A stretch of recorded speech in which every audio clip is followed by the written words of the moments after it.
പ്രമേഹത്തിൻ്റെ നാടെന്നാണ് കേരളത്തെ വിളിക്കുന്നത്. ഇപ്പോൾ കേരളം പനികളുടെ നാടായി മാറുന്നു. വർഷാവർഷം പലതരം പകർച്ചപ്പനികൾ കേരളത്തെ പിടിമുറുക്കുന്നു. ഡെങ്കിപ്പനിയും പന്നിപ്പനിയും പക്ഷിപ്പനിയും ചിക്കുൻഗുനിയയും കേരളത്തെ വർഷം തോറും വിറപ്പിച്ചു കിടത്തുന്നു. കോവിഡ് മഹാമാരി ലോകത്തെ വിറപ്പിച്ചിട്ട് അധിക വർഷങ്ങളായിട്ടില്ല. പോസ്റ്റ് കോവിഡ് ആരോഗ്യ പ്രശ്നങ്ങൾ ഇപ്പോഴും പൂർണ്ണമായും മാറിയിട്ടുമില്ല. പക്ഷിപ്പനിയാണ് ലോകത്തിന് ഭീഷണിയായി ഇപ്പോൾ വ്യാപിക്കുന്നത്. പക്ഷിപ്പനിയുടെ അപകടകാരിയായ വകഭേദമാണ് വ്യാപിക്കുന്നത്. ഇതാണ് ആശങ്ക ഉയർത്തുന്നത്. ലോകത്ത് 889 പേരിലാണ് ഈ രോഗം സ്ഥിരീകരിച്ചിട്ടുള്ളത്. ഇവരിൽ 461 പേരുടെയും ജീവൻ നഷ്ടമായി. ഏവിയൻ ഇൻഫ്ലുവൻസ വൈറസാണ് പക്ഷിപ്പനിക്ക് കാരണമാകുന്നത്. ലോകത്ത് 23 രാജ്യങ്ങളിൽ രോഗബാധ മരണത്തിന് കാരണമായി എന്നത് ആശങ്ക ഉയർത്തുന്നുണ്ട്.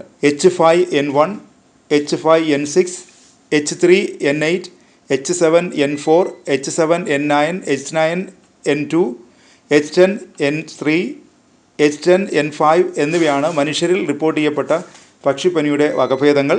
ബംഗാളിൽ 4 വയസ്സുകാരിക്ക് H9N2 സ്ഥിരീകരിച്ചിരുന്നു. കേരളത്തിൽ ആശങ്ക വേണോ? വേണമെന്ന് തന്നെയാണ് ഉത്തരം. കാരണം ബംഗാളിൽ സ്ഥിരീകരിച്ച വകഭേദത്തിന് സമാന വകഭേദമാണ് കേരളത്തിലുമുള്ളത്. സംസ്ഥാനത്ത് പക്ഷിപ്പനി തുടർച്ചയായി റിപ്പോർട്ട് ചെയ്യപ്പെടുന്നുണ്ട്.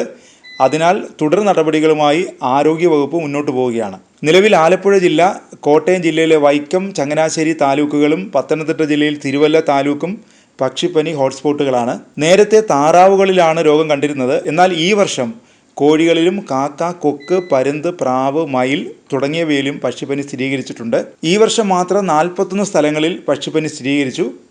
ഇവയിൽ 28 എണ്ണവും ആലപ്പുഴ ജില്ലയിലാണ്. പക്ഷിപ്പനി മനുഷ്യരിലേക്ക് വ്യാപിക്കുമോ? സാധ്യതയുണ്ടെന്നതാണ് ഉത്തരം. ഇൻഫ്ലുവൻസ വൈറസുകൾ രോഗബാധിതരായ പക്ഷികളിൽ നിന്ന് നേരിട്ടോ പക്ഷികളിൽ നിന്ന് വളർത്തുമൃഗങ്ങൾ വഴിയോ മനുഷ്യരിലേക്ക് എത്തിയേക്കാം. മറ്റ് വൈറസ് രോഗങ്ങളെപ്പോലെ തന്നെ രോഗലക്ഷണങ്ങൾ കണ്ടു തുടങ്ങിയ ശേഷം മാത്രമേ വൈറസ് ശരീരത്തിലെത്തിയത് കണ്ടെത്താനാകൂ. പ്രധാനമായും ശ്വാസകോശത്തെയാണ് രോഗം ബാധിക്കുന്നത്. മനുഷ്യരിലേക്ക് രോഗം പടർന്നാൽ പനി, ജലദോഷം, ചുമ, ഛർദി തുടങ്ങിയ ലക്ഷണങ്ങളാവും പ്രകടിപ്പിക്കുക. രോഗം പ്രതിരോധിക്കാൻ എന്തൊക്കെയാണ് ശ്രദ്ധിക്കേണ്ടത്? ചത്ത പക്ഷികളെ കൈകാര്യം ചെയ്യുമ്പോൾ മാസ്ക്, ഗ്ലൗസ്, ഗംബൂട്ട് തുടങ്ങിയവ ഉപയോഗിക്കണം. കൈകാര്യം ചെയ്യുന്നതിന് മുമ്പും ശേഷവും കൈകൾ സോപ്പും ചൂടുവെള്ളവും ഉപയോഗിച്ച് ഇടയ്ക്കിടെ കഴുകണം. പക്ഷികളുടെ കാഷ്ടവുമായി നേരിട്ട് സമ്പർക്കത്തിൽ വരാനുള്ള സാധ്യത ഒഴിവാക്കണം. പകുതി വേവിച്ച മുട്ടകൾ കഴിക്കരുത്. ഇക്കാര്യങ്ങൾ ശ്രദ്ധിക്കണം. എന്തെങ്കിലും സംശയമുണ്ടെങ്കിൽ ആരോഗ്യവകുപ്പുമായി ബന്ധപ്പെടുകയും വേണം.